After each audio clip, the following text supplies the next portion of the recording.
smart. And you know what else they say about my people? The polls. They say, I have the most loyal people. Did you ever see that? Where I could stand in the middle of Fifth Avenue and shoot somebody and I wouldn't lose any voters, okay? It's like incredible. It's like incredible. Donald Trump has often spoken about the loyalty and the devotion of his supporters, but in campaigns, sometimes hot rhetoric. That remark during a rally in Iowa over the weekend did definitely raise a few eyebrows. Katrina Pierson is the Trump campaign's national spokesperson, and she joins us now. Katrina, good morning. Good to have you with us this morning. Good morning, Martha. Great to be here. It's good to have you, as always. So was that remark a little over the line, maybe? Well, Martha, I think it's no secret that Mr. Trump doesn't care for political correctness. And of course it raises eyebrows, because a lot of things raise eyebrows when it comes to Mr. Trump. But this was about voter loyalty, and he was repeating some conversations that he's had with people. And I think it's also clear that Mr. Trump doesn't believe in having consultant-driven talking points. And he likes to engage with his voters as they are one-on-one at these rallies. It's very personal and familial to him. He loves his voters as much as they love him. And I think everyone heard in the video how it was a joke and everyone laughed. Yeah. Well, I mean, obviously it was a joke, and, you know, and everybody understands that. I guess it's just a question of, you know, your sense of humor and whether or not you were okay with the joke. Right. But, you know, when you look back at it, raises the question about, you know, what he says and what he believes.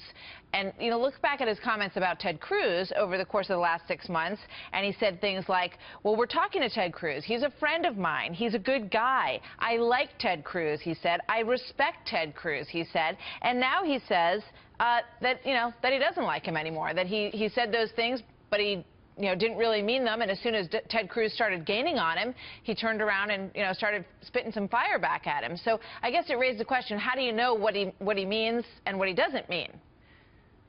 Well, I think that's politics. You know, Mr. Trump's not going to be disrespectful to someone that's been, you know, openly kind and friendly to him. But I think the same could also be said for Senator Cruz. I mean, it was, in fact, Mr. Cruz that started attacking him first, even misrepresenting some of Mr. Trump's positions. The Cruz campaign last week came out and admitted that their eminent domain attack ad they're running in Iowa wasn't exactly being honest.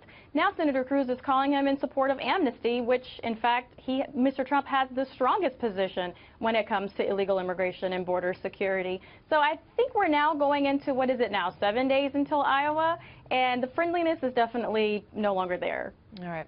Obviously, there was a battle for some big endorsements last week. Sarah Palin came out very much in favor of Donald Trump, and then you had Glenn Beck coming out in favor of Ted Cruz. And here's what Glenn Beck said at a rally over the weekend. He said, today's Washington will not be found in the garish light of gold, but rather in the bold service of a man who stands tirelessly for what he deeply believes. He went on to say that government should be of the people, by the people, and for the people. It's not somebody who's got a lot of strip clubs and casinos. It's a guy who stands by his principles relentlessly. What do you think about that?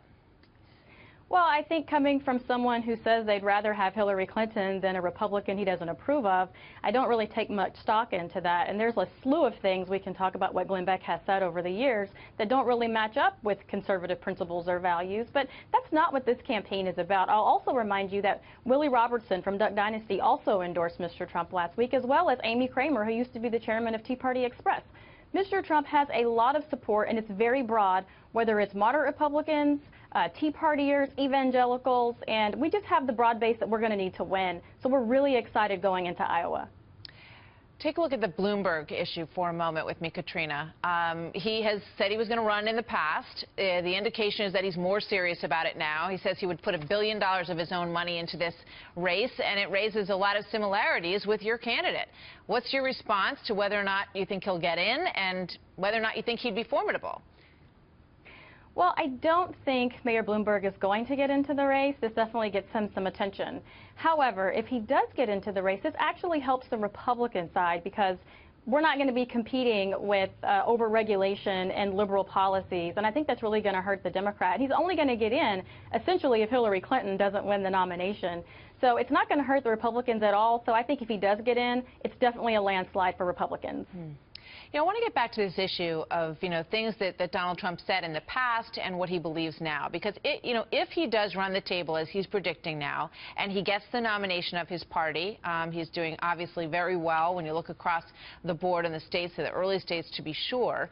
And you look at the head-to-head potential for him, perhaps with Hillary Clinton or with Bernie Sanders. You can see into the future that they're going to continually bring up things that he said in the past and why he's changed his opinion now. And that's why I brought up this question earlier about what he'll do to get elected, because it just raises questions about whether or not he says things to get elected or whether he truly believes the things that he's saying now because of what he said in the past. Well, I think the past comments that a lot of people have been talking about are just that, Martha. They're in the past. He's talked openly about some of the reasons that he's changed his positions on. Some have been through personal experience, and some have been learning how policy works. Donald Trump is a businessman. He's not a policy wonk. He's never proposed legislation. He's never voted on legislation. Even Ronald Reagan held very liberal positions in his past, even as much as campaigning for Truman, whose universal health care was further to the left than Barack Obama, and he turned out to be a pretty good Republican president. So we're focused on the here and now, and I think it's safe to say that even 8 years ago, the country and the dynamics in this country are very different. Donald Trump's sole purpose as a businessman, as someone who has international dealings and has created an empire, he just wants to take what he knows through his life experience and apply that to the budget and to the country equilaterally. One last thing. He spent the weekend, I guess, at a Holiday Express. He said the beds were good and it was a clean place. A lot of people thought he would never want to do the kind of retail politics, spending the weekends in Iowa that he's doing now, Katrina. It's pretty clear that he does, that he wants to win that state and that he's willing to get down there on the ground. So, when you look at the caucuses, how good is your organization? I saw some tweets from some of the folks in your group this morning really encouraging people and sending them directions on how to get out there. How's it looking in terms of that? I think it's looking fantastic. Mr. Trump is definitely committed. He wants to win. He loves his country. You go to any of these rallies, you can feel his passion and his concern for the nation as well as the supporters for him. And he's definitely committed. We even have an app that's helping people get to their caucus locations. There are a lot of new caucus goers for Mr. Trump this year, and we just want to make sure they have the resources they need to get out there and caucus. We have the momentum, we have the support, and the base to get it done, so we're very excited. So far, the early look is that the weather looks pretty decent over the course of the week coming up, so we'll see you out there. Katrina, thank you very much. Thanks, Martha.